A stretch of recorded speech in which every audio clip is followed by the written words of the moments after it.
అందరికీ నమస్కారం. రాష్ట్ర ప్రజలకి, శ్రేయోభిలాషులకి, ప్రతి ఒక్కళ్ళకి అవినాష్ రెడ్డి వైఎస్ఆర్సీపీ ఓడిపోయిన ఎమ్మెల్యే, ఓడిపోయిన ఎంపీ, మరి ప్రతిపక్ష లేని పార్టీ.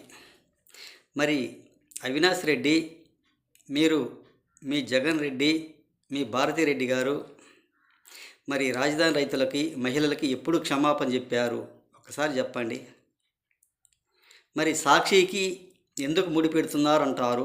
ఒక సాక్షి ఛానల్ కానీ, ఒక సాక్షి పేపర్కి కానీ, ఒక సాక్షి టీవీకి కానీ అని. మరి ఆ మీడియం వాళ్ళు వాళ్ళకి సంబంధించినవే కదా. ఒక సాక్షి టీవీ కానీ, ఒక సాక్షి ఛానల్ కానీ, మరి వాటిల్లో కనపడి మాట్లాడుకున్న వ్యవహారమే కదా అంతా. ఆ మాటలే కదా అవన్నీ కూడా. ఏమైనా తీసివేసిందా? ఒక్కసారి చెప్పండి.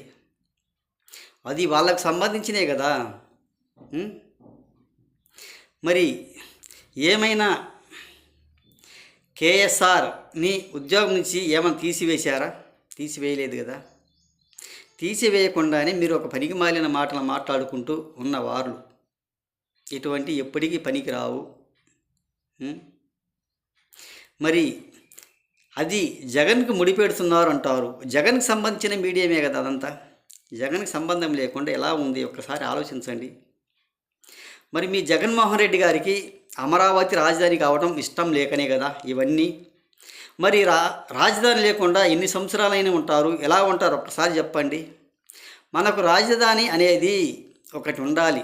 ప్రతి ఒక్క రాష్ట్రానికి కూడా రాజధాని ఏదంటే ఫలాని. ఇప్పుడు కర్ణాటక ఉంది, బెంగళూరు రాజధాని.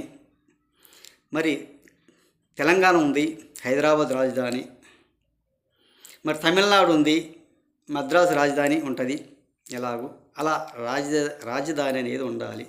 మరి ఇది రాజధాని అనేది ఉండకుండా ఎన్ని సంవత్సరాలు ఉంటారు? ఒక్కసారి రాష్ట్ర ప్రజలకు వివరంగా చెప్పగలరా? మరి రాజధాని మీద విషం చిమ్ముతూనే ఉన్నారు కానీ అది మానుకోవటం లేదు. మీ వైసీపీ ప్రభుత్వం, వైసీపీ పార్టీ ఒక కక్షపూరిత పార్టీ. మరి వాళ్ళు 10 సంవత్సరాలు 12 సంవత్సరాలు ఇచ్చారు, అది అయిపోయింది. ఎల్లకాలం ఎల్లప్పుడూ తెలంగాణ హైదరాబాద్ రాజధాని అంటే వాళ్ళు ఊరుకుంటారు? ఒక్కసారి చెప్పండి. రాజధాని లేకుండా ఎలా ఉంటున్నారు? ఏ విధంగా ఉంటున్నారు? అది ఏమైనా సాధ్యమేనా? ఇన్ని సంవత్సరాలు మీకు గడువు ఇచ్చినా కానీ మీరు రాజధాని లేకుండా చేసుకున్న ఒక ఆంధ్ర వాళ్ళు అని కూడా అంటారు. ఇది ఏమన్నా సాధ్యమేనా? ఇటువంటి పనికి మాలిన మాటలు మాట్లాడుకుంటూ మళ్ళీ సింపతి పొందుకుంటూ వాళ్ళ దగ్గర మార్కులు కొట్టేయడానికి ఇటువంటి డిబేట్లతో ముందుకు వస్తున్నారు. ముందు ఆ సాక్షి ఛానల్ని, సాక్షి పేపర్ని ఏదో విధంగా చెయ్యాలి, లేకపోతే ప్రయోజనం ఏముండదు. అన్ని అబద్ధాలు, అన్ని మోసాలు, అన్ని టక్కరుగా మాట్లాడుకుంటూనే ఉంటారు. ఒక్కసారి చెప్పండి. రాజధాని అనేది ఉండాలి, అది కొంచెం తెలుసుకోండి. ఊరక మహిళలను కించపరిచినట్టుగా అలా మాట్లాడితే మంచిది కాదు.